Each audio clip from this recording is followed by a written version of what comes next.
And the touch panel itself is on a movable base, so I can use it anywhere in my classroom that I would theoretically need to, as long as I'm near a power source. And I love that I can configure my classroom any which way. In the past, I had to decide where my desks went, where the areas of my classroom went based on where my fixed projector screen was. And that was really limiting in terms of seating arrangements and just a lot of different factors. So I love now that I have that flexibility. And with the touch panel, I can also save images of work that we're doing, which is so great because I can come back to it the next day easily without having to flip through a bunch of paper, and with being able to just pull up exactly what I need quickly. And that's time saver is huge in teaching. We don't have enough time as it is. So the more time I can get, and with time saving things like that, the better. My students love that they can interact with the touch panel and they can show their work. We can pull up an image of a math page that we're working on, or really any assignment for any content area, and they can draw right on it or write right on it. We can save their work and then show someone else's right away. I love that I can use the touch panel in any light condition. Before, if I wanted to show a website or even just use my document camera, my old document camera, I had to turn off all the lights in my room, close the curtains, roll out the projector cart, plug in my computer. It took a lot of time. Again, a time waster. With the touch panel, it turns on quickly. I can access the internet through the web browser. I can go anywhere I need to go. I can use the document camera to show anything I need just by the click of a button. And it saves me so much time. And I love that I don't have to be in this dark classroom to be able to use it. We can use it even with all the lights on and the curtains open. It's really been an amazing tool. And in terms of Aver supporting me, getting to know this product, because it's a brand new one for me, they've been very responsive to every email, showed me where to find the user manuals, which are really easy to navigate. And anytime I've needed help, they've been right there. And they seem really invested in understanding what teachers need and what teachers really want for their classrooms. And so I really appreciate that about them as a company. Okay, so the real reason I'm here is to have you guys play a little guessing game to see if you can figure out which city I'm in. I'll give you 3 clues. There's a historic cannery water tower that marks a former business that closed in 1981.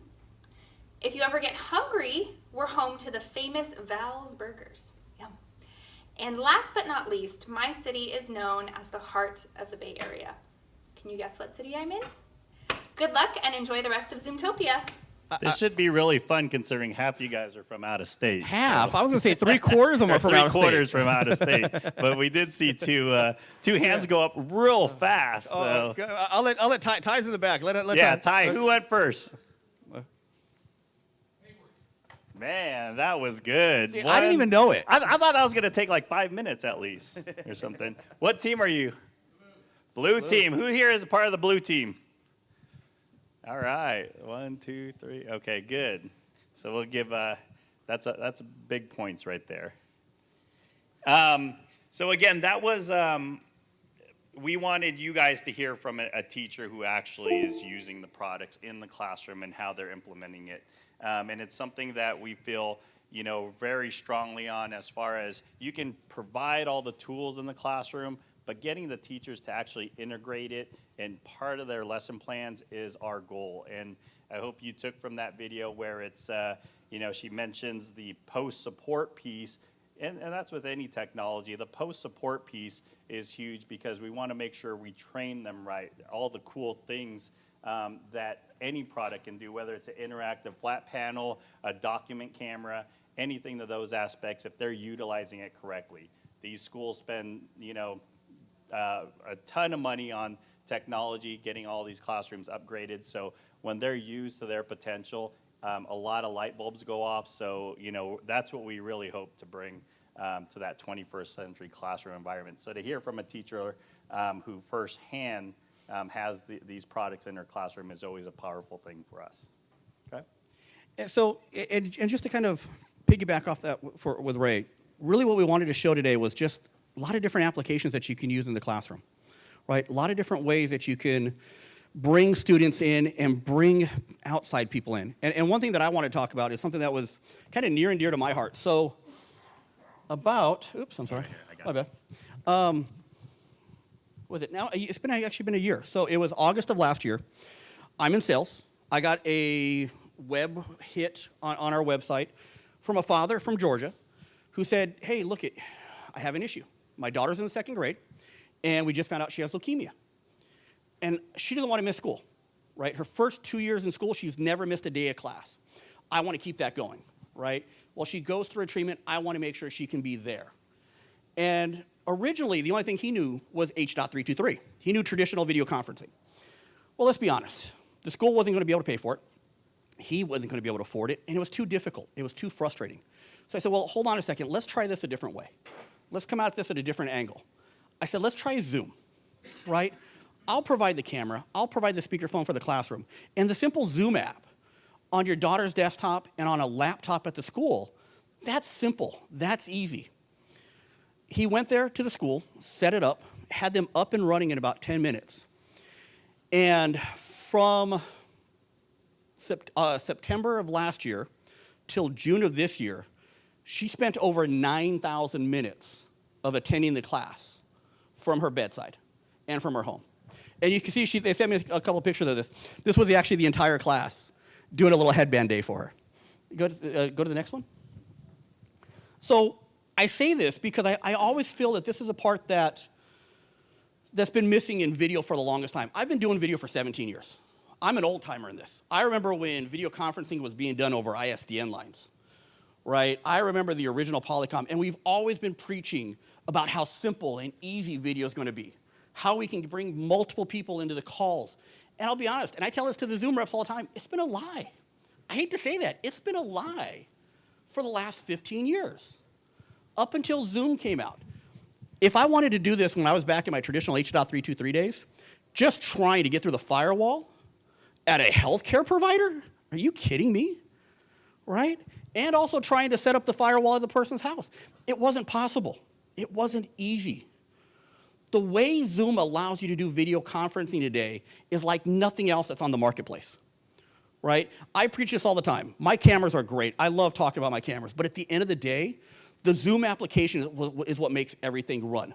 The Zoom application is what helped that little girl be a part of her class for an entire year, right? And these are things that I try, and when I talk to our educational team, is go, education needs to be learning about this. Education needs to understand this, because they can reach so many more people and so many more students that don't have the ability to come to class today, right? I remember big dreams and big visions back in the day of trying to get underage teenage girls that were pregnant to class, right? Well, let's do it over video conferencing. Couldn't get it done. You know what? Zoom can do it today. How do we get kids that are in the hospital to be a part of their classrooms? You can do it with Zoom today, right? The Zoom application is so strong and so powerful that we really need to re-examine our vision for what education is about and how we reach students today. I know my kids, they actually spend more minutes on video than they do actually on talking on the phone, it seems like. Kids love this stuff. Kids are drawn to being a part of video conferencing calls. So I would tell you, take a look at your own classrooms, take a look at your facilities, and really give things like this a chance, because they can work and they can be successful and they can really help and enrich the lives of a lot of people. So I'm going to leave it on that and ask if there's any other questions we might have. No? Nobody? How many teachers we got here? Anybody from the... How many from educational space? Yeah. Wow. Okay. Nice. How many people do video conferencing at the educational space today? Good amount. How many are doing traditional video at the educational space? H.323. Oh, I feel bad for you guys. It's tough. It's tough. Yes. I have a question again about the display. Sure. This may be a dumb question, but this works whether you are using a Windows machine or a Mac. That actually is Windows in. Yeah. Oh, I'm sorry. Go ahead. That's Windows, yeah, but any external like PC or Mac, you can just connect it and it'd be And everything's okay. source. I just Yep. want to make sure of that. Absolutely. This one does have a built-in onboard computer, so that's how we go from Windows to the embedded Android OS system. So it does have an embedded Android OS, which is where you saw the interactive whiteboard that we're in now. But when we played the video and everything that you see up there is through our own onboard computer. How many of you guys are using video conferencing the way we just showed you guys, like virtual field trips, the distance learning piece? Okay, nice, good. I will tell you, especially if you're in California, reach out to the Ports Department. They got a great application for kids. They really do. PORTS. They will take you on a virtual field trip of almost any national park or beach. They actually got a cool little John Deere cart that they take out to the ocean. They take the beach. That's really cool too. So things like that. And I say this as a father of 6 because I'm always trying to see how the You have technology. 6 kids, 6 Charlie, kids. I think. I know. I think that's what made it. That's great what made here, it. Yeah, I not know. so much the job. But at the end of the day, it's a matter of what can we do to help them learn more? What can we do to help them retain more? I heard in one of the conversations earlier where people retain a whole lot more from what they see than just from what they hear or read. Well, video conferencing allows you to do all of that, right? Allows you to help it bring it into the classroom and see it. It's more cost affordable than ever before. So, Any other questions? I don't know. It's hot in this room, though, man. I'm sweating like crazy. Maybe the Long sleeve shirt, too. Spotlight feature. Well, thank you guys so much. Again, we hope, we invite you guys, one, to come up after the session here, come up to the board if you guys do want to take a look at it, you want to see anything else.